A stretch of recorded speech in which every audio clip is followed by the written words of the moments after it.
¿Ya lo tenemos? Capítulo 2 del libro de Daniel, versículo del 6 al 12.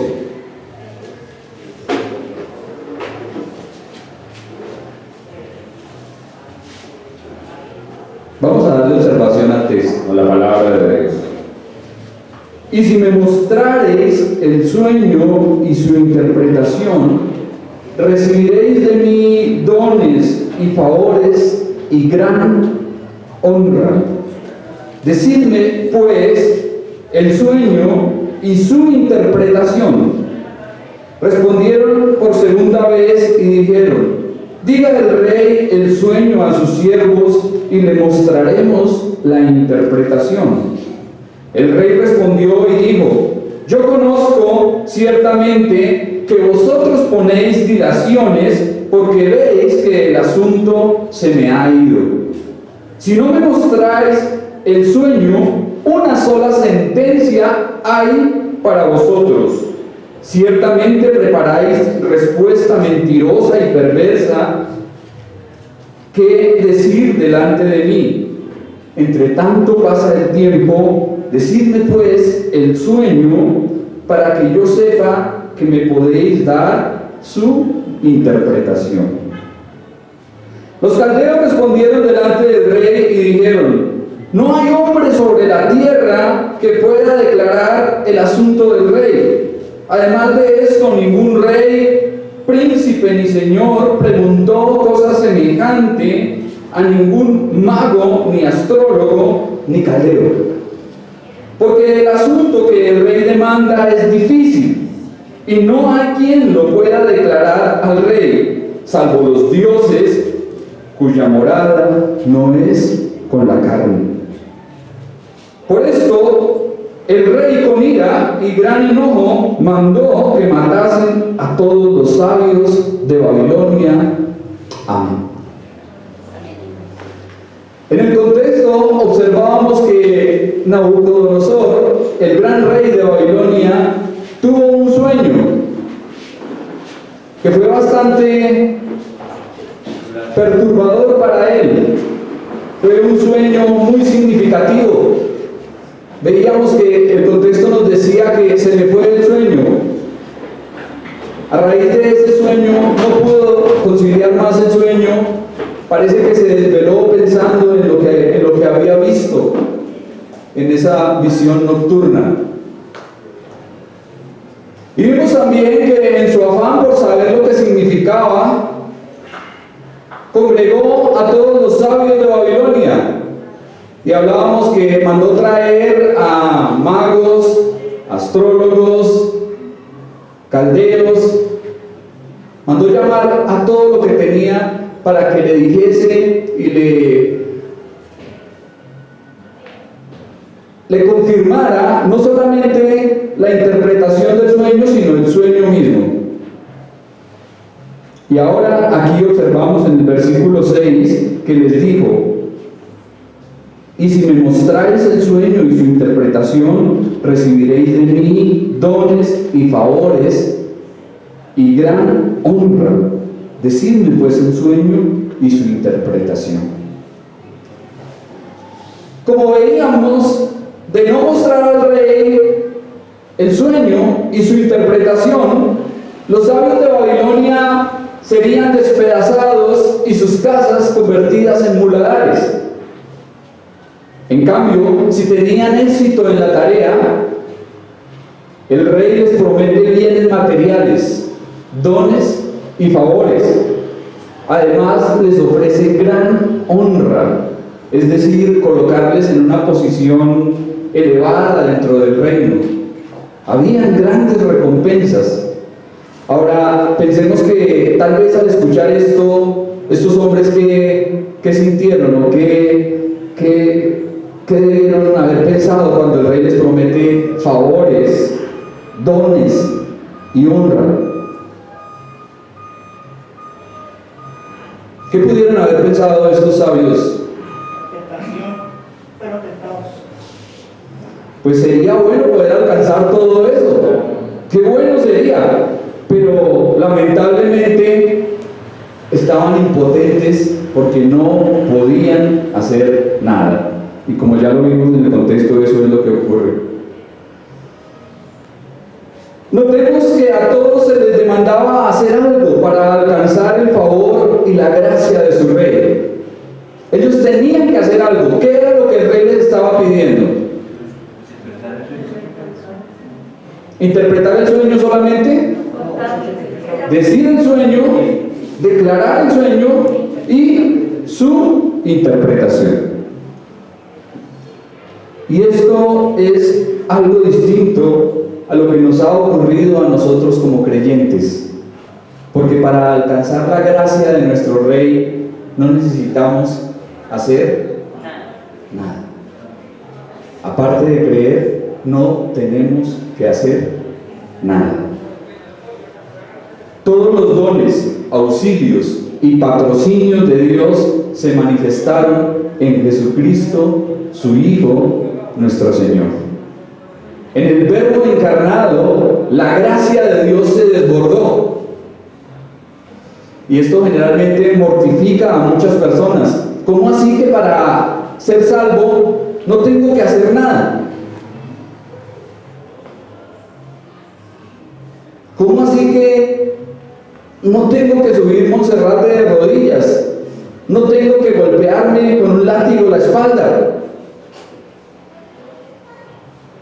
Para muchos eso es algo incomprensible, es algo que va más allá de la razón, pero sí, esa es la forma como Dios lo ha hecho, porque por gracia sois salvos por medio de la fe, y esto no de vosotros, pues es don de Dios. La salvación es un regalo, es una dádiva, es una gracia de Dios inmerecida para nosotros, y no tenemos que hacer nada aparte de creer en Cristo. Entonces muchas personas empiezan a añadir mandamientos y obras. No, es que tenemos que hacer esto, es que tenemos que hacer aquello, tenemos que hacer lo otro, pero no. Dios siempre ha salvado a los hombres solamente por gracia. La única forma que Dios ha salvado a los hombres y que los salvará será por gracia. ¿Qué encontramos en el libro del Génesis al comienzo? ¿Qué nos dice acerca de un hombre llamado Noé? Que halló gracia ante los ojos de Dios. Dios siempre ha salvado de la misma forma. Por otra parte, veamos que el rey también ofrece gran honra, es decir, cargos de superioridad, puestos de prominencia. Tal vez a quién de ellos no le gustaría tener un lugar importante en el reino. Si hubiesen sido políticos, de seguro habían empezado en ese mismo momento sus campañas. Porque el hombre mundano siempre está dispuesto a tener ese deseo de sobresalir. El hombre mundano siempre quiere tener poder, tener autoridad, figurar por encima de los demás. También de demostrar que tiene autoridad y tiene mando. Pero hay algo que también vemos en este versículo 6 que acabamos de observar, y es el fortísimo deseo de Nabucodonosor en que se le mostrara el sueño y su interpretación. Nuevamente les dice a estos sabios, a estos caldeos: decidme ahora el sueño, decidme ahora el sueño y mostrarme su interpretación. Era un asunto tan inquietante y perturbador que no podía seguirse postergando ni dilatando. De modo que 2 veces en este pasaje Nabucodonosor demanda que se le describa tanto el sueño como su significado. Ahora observemos lo que dice el versículo 7 y 8. Respondieron por segunda vez y dijeron: diga el rey el sueño a sus siervos y le mostraremos la interpretación. El rey respondió y dijo: yo conozco ciertamente que vosotros ponéis dilaciones porque veis que el asunto se me ha ido. La segunda respuesta de los sabios fue idéntica a la primera. Querían que el rey les dijese el contenido del sueño, una interpretación. Creían que si tan solo el rey les contaba la naturaleza del sueño, escaparían de la muerte. ¿Qué confianza se tenían estos hombres? Al parecer, como ya lo hemos dicho, tenían manuales para interpretar sueños. Seguramente si Nabucodonosor les hubiera dicho, bueno, mire, lo que soñé fue esto, vi esto y esto, a ellos les hubiese quedado fácil ir y tomar esos libros y decir, no, pues esto es lo que significa. Esa práctica la habían convertido en una pseudociencia. Y a menudo los hombres sin Dios suelen mostrar demasiada autoconfianza, como lo que estaban haciendo aquí estos magos, estos astrólogos y estos adivinos, pretendiendo tener el control de las cosas y valerse por sí mismos. No cuentan con Dios, por lo cual tampoco Dios les ayuda. Alguien dijo, mis planes sin el consejo de Dios son solo aspiraciones vanas. Todo lo que nosotros podamos planear, todo lo que nosotros podamos desear, todo lo que quisiéramos tener, lo que quisiéramos hacer, si no está guiado por el consejo de Dios, no son más que aspiraciones vanas, que no sirven para nada. Y estos hombres demuestran actuar de la forma contraria a como actúa un hombre de fe, un hijo de Dios, un creyente. ¿Qué hizo Daniel?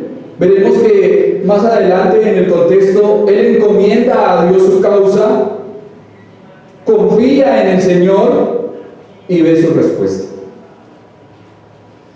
En cualquier circunstancia de la vida solo tenemos dos opciones: confiar en nosotros mismos, creer que podemos hacer las cosas en nuestras fuerzas y fracasar, o confiar en Dios, depender de Él, esperar en Él y ver que con Él somos más que vencedores, que en Él tenemos victoria. Con tantas largas y tantos rodeos, los caldeos revelaban su completa incapacidad para resolver el asunto que tanto preocupaba al rey. Estaban como el chapulín. Le decían al rey, ¿el sueño? ¡Sí, el sueño!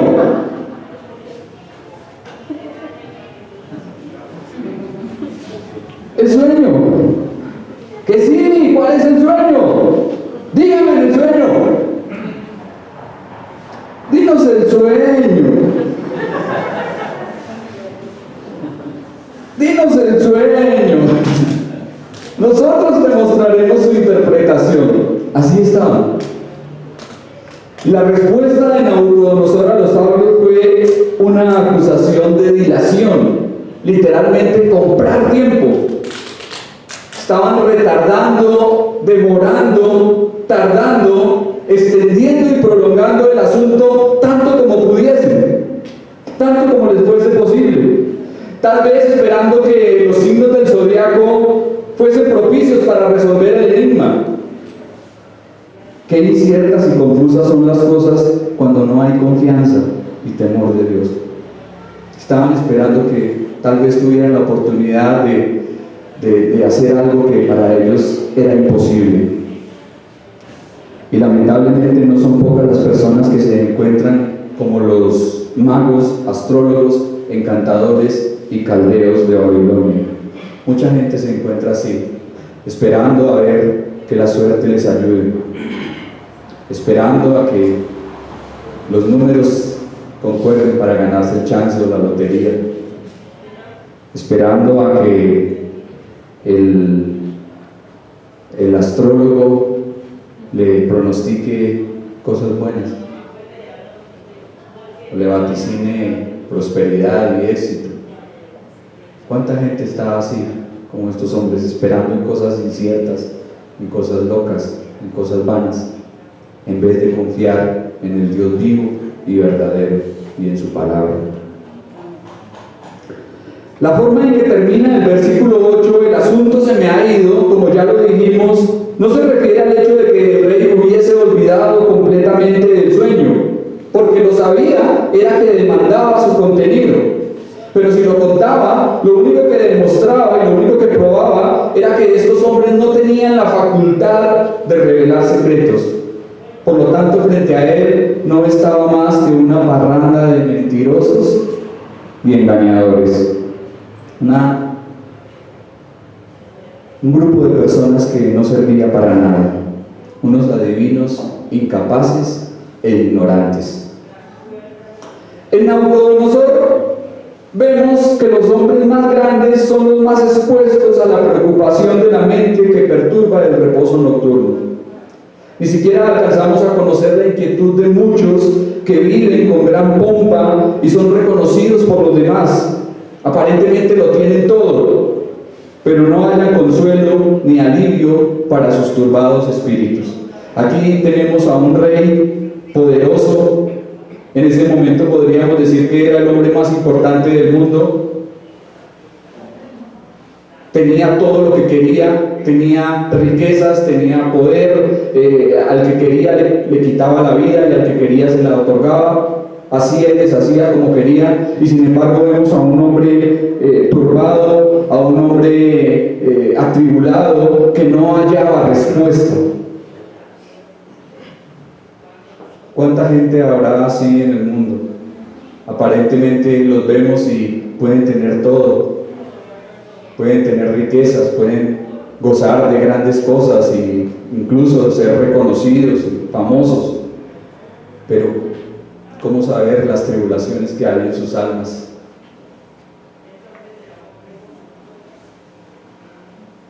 Seguramente con un vacío grande, que es el vacío que solo Dios puede llenar. Y aunque están con grandes cosas, aunque tienen grandes empresas, muchos de ellos, ese vacío es tan grande que los lleva a tomar un arma, dispararse en la cabeza. ¿Cuántos casos así no se han visto? De hombres poderosos, de hombres famosos y reconocidos, que están tan cansados del mundo, que no hayan respuesta, que deciden y optan por acabar con sus vidas. Y eso es lo que vemos que le ocurre a las personas sin Dios. Martín Lutero dijo: un calabozo con Cristo es mejor que un trono sin Él. Qué palabras más sabias. Un calabozo con Cristo es mejor que un trono sin Él. Amén. Versículo 9. Si no me mostráis el sueño, una sola sentencia hay para vosotros. Ciertamente preparáis respuesta mentirosa y perversa que decir delante de mí. Entre tanto que pasa el tiempo, decidme pues el sueño, para que yo sepa que me podéis dar su interpretación. El rey había determinado firmemente que solo aceptaría la interpretación si se le decía el contenido del sueño. Y por su parte los sabios, ¿qué continuaban haciendo? ¿El sueño? Dinos el sueño. Ambas partes esperaban con expectativa de que se hablase de ese sueño terrible y perturbador que Nabucodonosor había visto. Pero el rey era alguien demasiado terco y testarudo. Aquí lo vemos que es un hombre que no está dispuesto a dar su brazo a torcer, y que por el contrario, las dudas y sospechas que tenía acerca de estos falsos sabios cada vez más se van incrementando. Notemos que les acusa de ganar tiempo para acomodar una respuesta falsa, es decir, una respuesta maldita y malvada, un informe depravado, corrupto e infame. Hasta ahora Nabucodonosor comenzaba a darse cuenta de la clase de gente que tenía en su reino, y hasta ahora empezaba a abrir los ojos y ver que todos esos magos, astrólogos, encantadores y caldeos no eran más que unos charlatanes, hipócritas y mentirosos. En este pasaje encontramos la última vez que el rey demanda que se le diga el sueño y su interpretación antes de pronunciar la sentencia de muerte para todos los sabios de Babilonia. Es la última vez que el rey les pide que le declaren el sueño. Y aquí vemos que las oportunidades se hacen cada vez más escasas, que el tiempo se va acortando y que para todos estos practicantes de ciencias ocultas que le habían dedicado su vida a la magia, a los hechizos, a los encantamientos, a la brujería, a la adivinación, a los movimientos de las estrellas, la idolatría, etcétera, etcétera, pronto les esperaría una sentencia de muerte. Y esto sin duda nos hace pensar que Dios es lento para la ira, pero que también es grande en misericordia. Porque igualmente el castigo llegará sobre todos aquellos que se complacen en seguir cosas diabólicas y malignas. No escaparán. El juicio de Dios vendrá sobre ellos, tal como el juicio venía sobre estos caldeos y estos sabios. Si los brujos de Babilonia no podían descifrar el contenido del sueño, mucho menos aventurarse a una interpretación. Por lo tanto, quedaba evidenciado que no tenían la facultad de revelar secretos y que no se las sabían todas como pretendían. A veces caemos en un error, y es que fácilmente atribuimos al Dios de este siglo. ¿Quién es? ¿Quién es el Dios de este siglo? Satanás. Atribuimos al Dios de este siglo las perfecciones que solo le pertenecen al Dios vivo y verdadero. ¿Por qué? Porque pensamos que Satanás es omnisciente, omnipotente, omnipresente, y no es así. El diablo, aunque es un ser espiritual de origen angélico, tiene cierto dominio y poder limitado por Dios. Quien realmente está por encima de todo, quien gobierna, quien rige y quien es soberano y no depende de nadie, es únicamente Dios. Entonces, en el contexto veremos claramente que lo imposible para el diablo es posible para Dios. Además, que lo negado para los siervos de Satanás es dado y manifestado a los siervos de Dios. Veremos que lo que estos hombres no pueden hacer, un hombre lo hará: Daniel. Versículos 10 y 11. Los caldeos respondieron delante del rey y dijeron: no hay hombre sobre la tierra que pueda declarar el asunto del rey. Además de esto, ningún rey, príncipe ni señor preguntó cosa semejante a ningún mago, ni astrólogo, ni caldeo, porque el asunto que el rey demanda es difícil, y no hay quien lo pueda declarar al rey, salvo los dioses cuya morada no es con la carne. La respuesta de los caldeos sostenía estos argumentos. Primero, que no había ningún hombre sobre la tierra capaz de declarar el asunto del rey. Al decir esto, aquellos hombres admitían que ningún ser humano, incluso ellos mismos, podían mostrar a Nabucodonosor el contenido del sueño y su interpretación. Y al decir esto, pusieron a Daniel al mismo nivel de todos ellos, hombres que carecían de recursos espirituales. Y sí, para ellos era imposible conocer el sueño. Si a mí me preguntan ¿qué soñó el hermano Jesús o el hermano Nelson anoche? Pues Dios me ha dado sabiduría, pero hasta allá no llego, ¿no? ¿Sí? Es algo imposible de decir. ¿Cómo puede alguien contar lo que no ha visto. Era humanamente imposible, pero sin embargo Daniel pudo hacerlo porque Dios estaba actuando a través de él. En la vida podemos enfrentarnos a muchas situaciones que no tendrán solución y que serán tal vez imposibles porque se nos salen de las manos. Y si tuviésemos que manejar el asunto solamente con nuestras fuerzas, no habría remedio. Pero recordemos que Dios es especialista en imposibles y que lo que nosotros no podemos hacer, para Él sí es posible.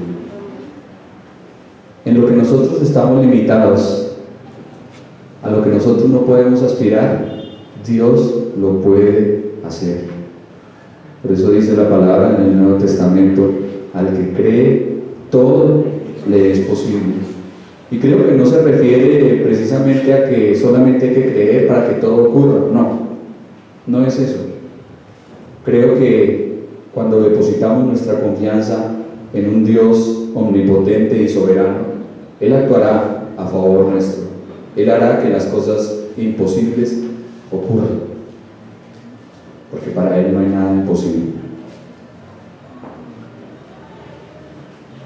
El segundo argumento fue que era un asunto sin precedentes en la historia, que nadie en la humanidad jamás había hecho esa pregunta a ningún rey, príncipe ni señor.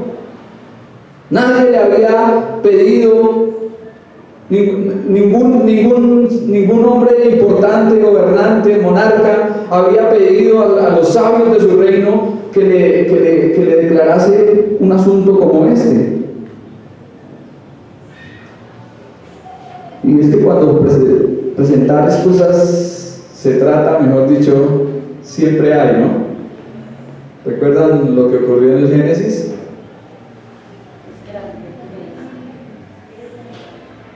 ¿Qué le dijo Adán a Dios? La mujer que tú me diste, me dio y yo comí. ¿Y qué dijo la mujer? La serpiente me engañó. ¿Y qué dijo la serpiente? No, miró para atrás y no había nadie más a quien echarle la culpa. Pero siempre que se puedan presentar excusas, los hombres somos especialistas en hacerlo. Y parece que aquí estos caldeos no solamente estaban histéricos, sino también históricos. Nadie nunca antes hizo una pregunta de semejante magnitud como la que tú nos estás haciendo. El tercer argumento era que la petición del rey y lo que demandaba era extremadamente difícil. En su última y desesperada apelación, los caldeos dan a entender lo siguiente: sois injusto con el sindicato de magos. ¿Cómo se te ocurre hacernos esto? La palabra difícil que aparece aquí significa pesado o costoso, y con ella admitían que definitivamente no tenían el poder ni los recursos para cumplir con la petición. No podían realizar el trabajo que se les estaba demandando. Y el argumento final es que la solución al problema yacía en las manos de alguien más poderoso que los hombres. Fueron correctos al decir que no había hombre sobre la tierra que pudiese hacer aquello. Lo que no sabían era que había un hombre en el reino de Babilonia, un joven que hacía poco había llegado allí deportado de Jerusalén, y que él recibiría esa información del cielo.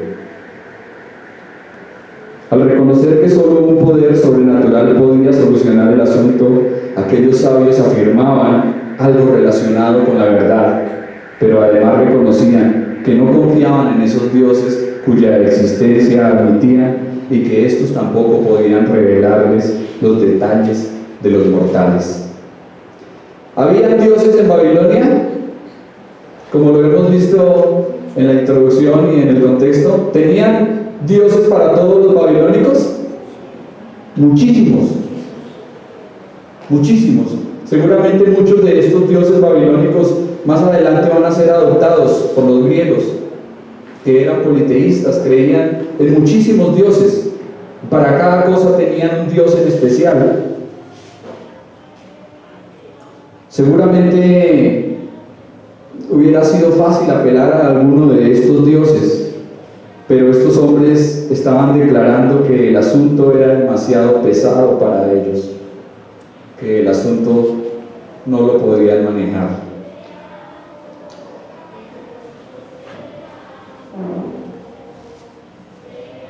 Observamos que dijeron en el versículo 11: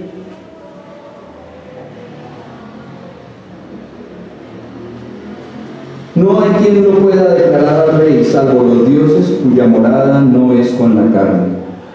Y al decir esto sí estaban muy errados, porque la solución estaba en manos del Dios vivo y verdadero, del Dios que se hizo carne y del soberano Señor que gobierna con poder y autoridad. Aquella nación tan pagana e idólatra rendía culto a todos los dioses, pero no rendían culto ni conocían al Dios vivo y verdadero, al Dios de Daniel.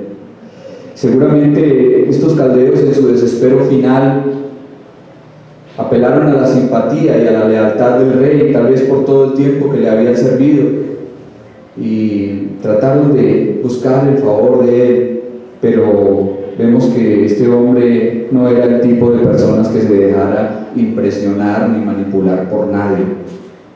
Así que estos sabios de Babilonia estaban sentenciados.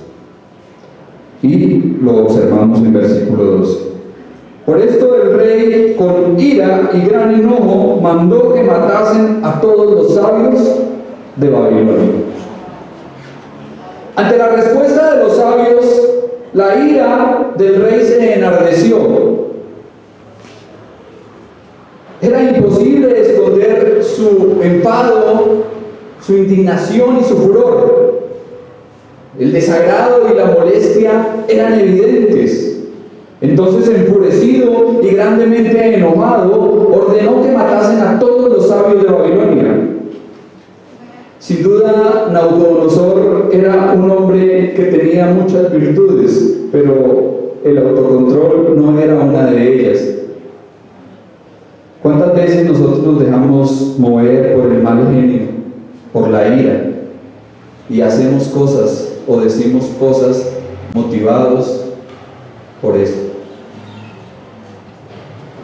Generalmente cuando uno está enojado, cuando uno está airado, dice cosas o hace cosas de las cuales más adelante tiene que arrepentirse.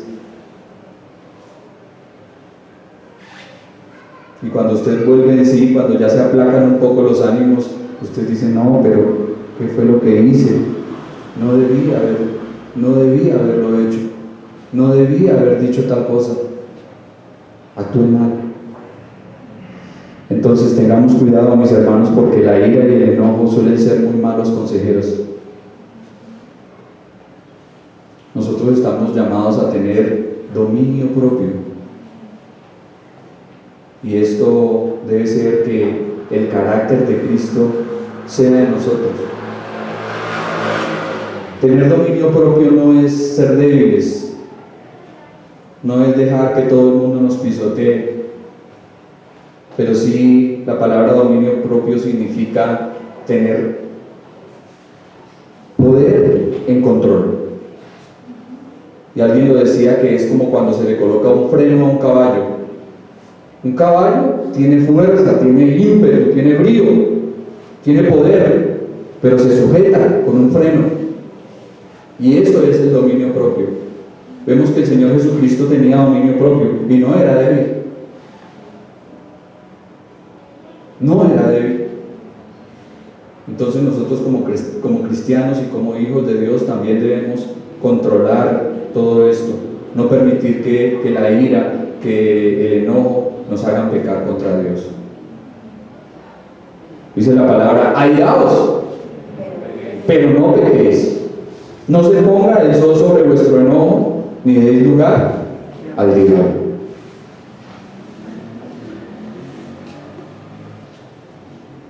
Sin embargo, vemos que aquí la orden de Nabucodonosor fue firme y se publicó el edicto de que se quitara la vida a todos los sabios de Babilonia. Y esto obviamente incluía a quienes, a Daniel y a sus amigos.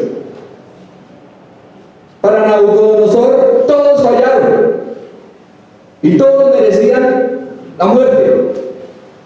De modo que da la orden y se publica el edicto. Y Satanás es homicida desde el comienzo. Y lo vemos allí en Egipto, en los días de Moisés, también dando una orden para que se maten a los niños. Y lo vemos en los días de Cristo, moviendo a Herodes para que se publique una orden de matar a todos los pequeños. Y seguramente hubiese estado complacido y encantado de haber quitado la vida a Daniel, de haber acabado con este siervo de Dios, de la misma forma en que se complace en matar y en acabar con todos los siervos fieles de Dios. Porque si hay objetivos que el diablo tiene, son los hijos de Dios y aquellos que son fieles y aman y sirven a Dios. Esos son sus blancos y esos son sus objetivos principales. Sin embargo, en este estudio veremos que Dios estaba providencialmente protegiendo a Daniel y a sus amigos, y que esa es la razón por la que no fueron ejecutados juntamente con los caldeos. Debemos entender que si no fuese por la protección y el cuidado que Dios tiene de nosotros, el diablo ya nos habría eliminado. Esto es una verdad, mis hermanos. Si no fuese porque Dios nos ha cuidado, nos ha guardado, si no fuese porque el Señor nos ha preservado, ya Satanás seguramente nos hubiese metido la garra y nos habría quitado la vida. Pero fiel es el Señor en no desamparar ni abandonar lo que ha comenzado. Alguien dijo: Señor, ¿cuántas veces me habrás librado de la muerte sin yo darme cuenta? ¿Cuántas veces el Señor no nos habrá guardado de la misma muerte y nosotros ni siquiera cuenta nos hemos dado? En esta mañana nuestro hermano hablaba de un pasaje hermoso que veíamos allí en la carta de Pedro, que nos decía: humillaos pues bajo la poderosa mano de Dios, para que Él os exalte cuando fuese tiempo. Y también decía el pasaje siguiente, ¿cómo decía? A ver, ¿quién lo recuerda? De los que estaban esta mañana aquí en la enseñanza de nuestro hermano. Echando toda vuestra ansiedad sobre Él, porque Él tiene cuidado de vosotros. Y mientras mi hermano citaba esos textos, yo me imaginaba una mano grande, gigante, enorme y poderosa, y un hombre allí postrado ante ella, confiando en esa mano, en que esa mano puede librarle, puede guardarle, puede sustentarle, en que esa mano es firme y fuerte para sostenerle y para no dejarle caer. Dice: echando toda vuestra ansiedad sobre Él. ¿Cuántas ansiedades no encontramos en el mundo? Vivimos ahora en tiempos de ansiedad, de estrés. Estamos en días difíciles. La humanidad está atravesando por cosas duras, y eso hasta ahora es el principio de lo que se viene. Pero ante eso podemos confiar en Dios, porque dice: porque Él tiene cuidado de vosotros. Dios es quien nos guarda. Dios es quien nos sostiene. En su mano estamos seguros en su mano vivimos confiados. Y por eso debemos darle la gloria y la honra, y por eso no dejaremos de alabarle y de bendecirle. Amén. Oremos. Padre, muchas gracias, Señor, por todo lo que tú haces y todo lo que tú nos muestras por medio de tu santa palabra, Señor. Aunque la gente en el mundo confía en su fuerza, confía en su dinero, confían en sus carros, confían en sus caballos, confían en sus empresas, Señor, nosotros confiamos en ti. Y en ti tenemos la seguridad bendita, Señor, la seguridad eterna. Gracias, Dios, porque si estamos contigo, Señor, no hay nada que nos pueda separar de tu amor, no hay nada que nos pueda apartar de tu cuidado. Tú nos decías, Señor, cuando estudiamos el Evangelio, mis ovejas oyen mi voz y yo las conozco y ellas me siguen y yo les doy vida eterna. Señor, estamos en tus manos, estamos en las manos de Dios, estamos, Señor, doblemente asegurados y protegidos. Muchas gracias, Señor, porque cuántas veces tal vez no nos hemos dado cuenta de que tú nos has guardado de la misma muerte. Tal vez, Señor, al igual que aquí a Daniel, Satanás ha querido tocarle, ha querido dañarle, ha querido acabar con su vida. Pero tú, Señor, has empezado una obra en cada uno de nosotros y serás fiel en llevarla a cabo hasta el día de Jesucristo tu Hijo. Muchas gracias, Dios, porque no tenemos, Señor, cómo pagarte todo lo que haces por nosotros. Muchas gracias, Señor, porque sin ti no somos nada, pero contigo, Señor, somos más que vencedores. Te damos a ti la honra y la gloria, te damos a ti la exaltación por siempre. En el nombre de Jesús. Amén.